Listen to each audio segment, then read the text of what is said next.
हम्म? राधे राधे। जय जय प्रीतम अमृत कथा, पांचवा शतक।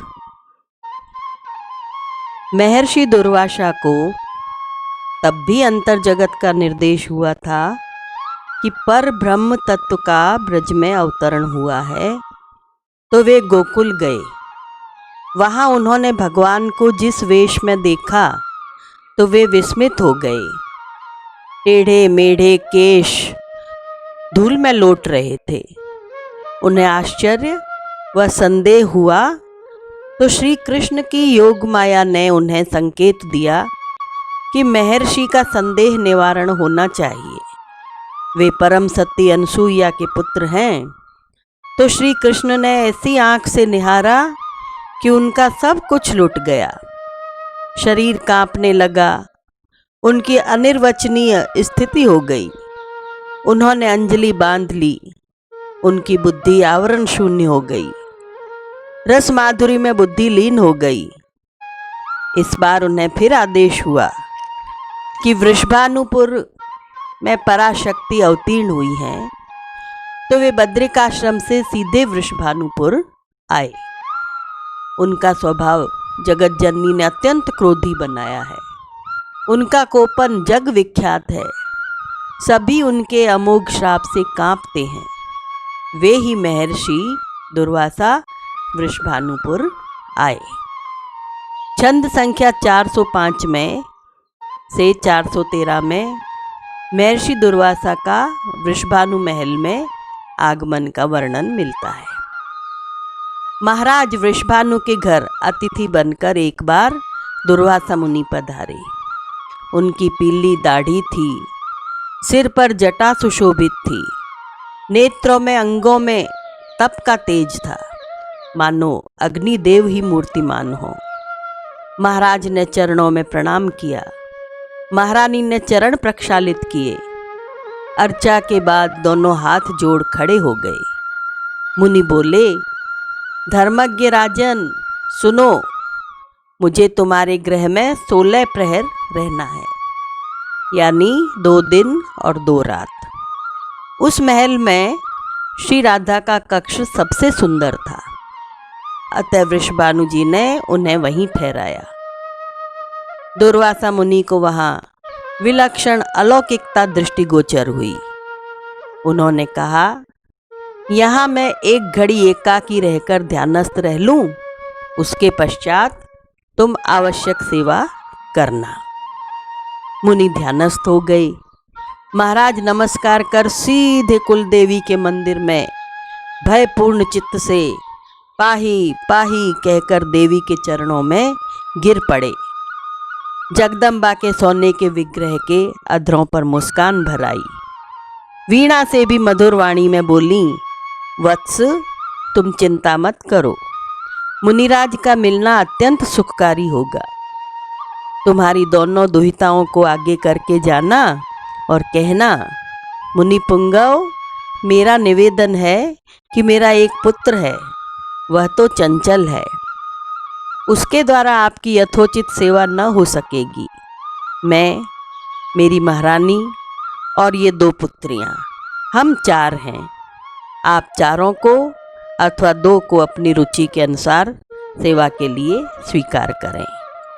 जगत जननी की भी यही रुचि है कि आप हमारी पुत्रियों पर कृपा करें। महाराज यह सुनकर निश्चिंत हो गए। जब मुनि के नेत्र खुले, महाराज ने निवेदन कर दिया। बड़ी पुत्री गौरवर्णा थी, छोटी मंजू श्यामा श्याम वर्णा थी। जैसे ही मुनि की दृष्टि उन पर पड़ी, उन्हें लगा शरीर में विद्युत सी व्याप गई। वे आसन छोड़कर उठ खड़े हुए। रोम रोम कांप रहा था। नेत्र झपकने बंद हो गए। अपने आप अंजलि बंध गई। कैसे, क्या हुआ? महाराज महारानी अचरज में पड़ गई। किंतु छोटी कन्या मंजू श्यामा जो थी वो हंस रही थी। महारानी ने उसके अधरों पर हाथ रख दिए तो व्याकुल होकर मुनि बोले, इसे छेड़ो मत, जैसा करे करने दो। मुनि के दृगों से अश्रुपात होने लगा। रानी को तो वह पुत्री दिख रही थी, पर मुनि की दृष्टि में तो साक्षात मधुसूदन ही अपनी प्रिया की सेवा के लिए छोटी बहन बन करके हंस रहे थे। छंद संख्या 414 से 426 में मुनि को मंजू श्यामा के प्राकट्य का रहस्य दर्शन होता है। मुनि भाव समाधि में निमग्न होने लगे। उनके सामने का दृश्य बदल गया। मुनि के नयनों में जगन माता आज से 56 मास 1 दिवस पूर्व की घटना प्रत्यक्ष कर देती हैं। समग्र ब्रज में होली की धूम मची है। बसंत पंचमी के दिन विविध उपचारों से पंचदेवता का आराधन हो रहा था। महारानी अपनी पुत्री श्री राधा की रक्षा का भार अपनी बहन कीर्तिमती को सौंपकर महाराजा का सहयोग कर रही थी। उस समय बड़ी लाडली की आयु 17 मास में 3 दिन कम थी। वह आंखें मूंदे रहती थी। हाँ, केवल कृष्ण नाम सुनकर आंखें खोलती थी, या फिर जब नंद रानी अपने पुत्र को वहाँ लाती तो उसके अंगों की गंध जब तक मिलती वो आंखें खोले रखती थी। आज भी कभी वो आंखें मूंदती, कभी खोलती। महारानी की बहन गोद में लिए सोच रही हैं। उनके अंगों में कंपन हो रहा है, शरीर की सुधि भूल गई है। अहो, यदि ऐसी ही सुषमा शालिनी इसकी एक बहन और होती तो मैं इसे या इसकी बहन को सदा के लिए धारण करती। तभी आकाशवाणी हुई, अरे मैया, तुझे त्रिकाल सत्य का संकेत हो रहा है। तुम इस लाडली को छूकर जो कुछ भी मांगोगी वह वस्तु अवश्य मिलेगी। तुम्हारा परम मंगल हो। उस ओर देवों की अर्चना संपन्न होने के बाद डफ बजने लगे, गुलाल उड़ने लगा। गुलाल अबीर से रचित आटोप घना होने लगा। राधा किशोरी क्षण भर के लिए मौसी की गोद से उतरी। कीर्तिदा व मौसी को रमणियों ने भेंट लेने के लिए घेर लिया। कीर्तिदा और कीर्तिमती दोनों बहनें थीं। लाडली आंखें मूंदे कुछ दूर चली गई। वह ताल देकर मधुर स्वर में कुछ गा रही है। स्वर इतना मधुर है कि सबके मन में उन्मत्तता भर गई। मैं कौन हूँ, कहाँ हूँ का भान सब भूल गए और उसी ओर दौड़ पड़े जहाँ लाडली रस प्रवाहित कर रही थी। अचानक नंद नंदन का मधुराति मधुर स्वर गूंज उठा, अरे ठहरो ठहरो, तुम सब क्या करते हो? वृषभानु महाराज की बेटी खड़ी है यहाँ। मैं न होता तो तुम सबके द्वारा यह पिस जाती। नंदपुत्र नंद नंदन का स्वर सबके कर्णपुटों में पड़ा। जो जहाँ था वहीं खड़ा रह गया। सबको अनिष्ट की संभावना दिखी। अहो, आज तो भारी अनर्थ हो जाता। सब वृषभानु पुत्री को निहारने लगे। केवल नंद नंदन हंस रहे थे और वृषभानु नंदिनी उनके सौंदर्य रस का पान कर रही थी। छंद संख्या 427 से 444 में कीर्तिदा को नंदपुत्र आश्वासन देते हैं। 15-16 पल बाद कीर्तिदा प्रकृतिस्थ हुई।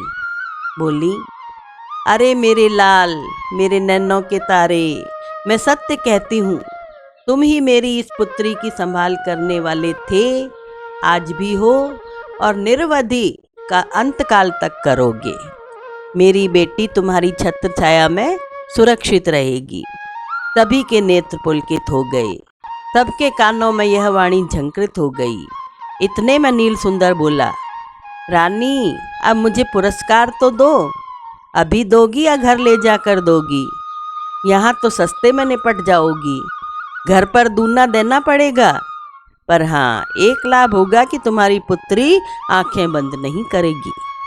मैया बोली, अरे मेरे लाल, तू घर चल तो सही, देख क्या क्या देती हूँ।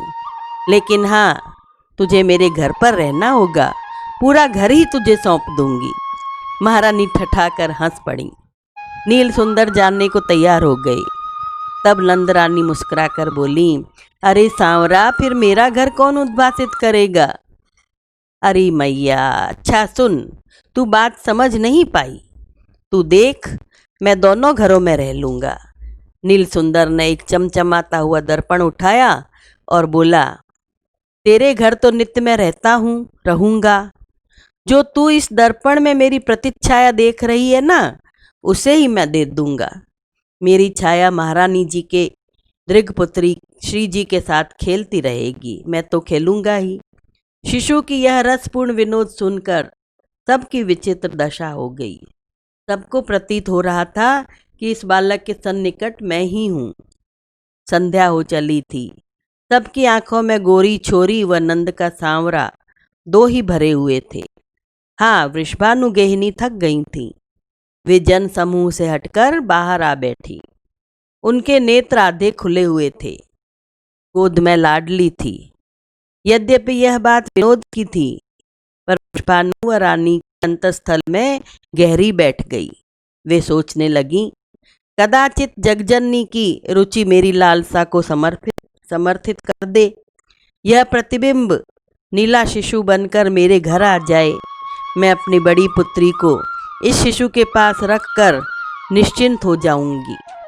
यह सलोनी भी आंखें खोलकर खेला करेगी, और जब शुभ मंगल वेला आती तो इसके हाथ पीले करने का क्षण आता तो यह श्याम वर्णा छाया या तो नीले शिशु में मिल जाती या बड़ी पुत्री की नित्य संगिनी बन जाती। नेत्रों में सहस्रों दिनकर की ज्योति भरी महिमामयी भगवती त्रिपुर सुंदरी मानो पूछ रही हो, रानी सोचकर बताओ, तुम्हारी एक भी अभिलाषा ऐसी है जो पूरी न हुई हो? इस नील बालक की प्रतिच्छाया सुंदर चिन्मयी कन्या बनकर तुम्हारे उदर स्थल में प्रविष्ट होगी। कुछ ही घटिकाओं में पंचमी की रात तुम्हारे लिए अनंत काल तक के लिए सुहाग निशा बन जाएगी। महामाया इतना कहकर अंतर्हित हो गई। उत्सव का विराम होने पर नर नारी दल यमुना में अलग अलग अवगाहन करने लगे। महामाया ने नई रचना रच दी। अचानक महाराज रसमय भावों से भावित हो उठे। सहसा मन में तीसरी संतति की अभिलाषा जग उठी। वे स्नान आदि से निवृत्त हो घर पहुँचे। खिन्न से थे। जगदम्बा के चरणों में सिर रख करके रोने लगे।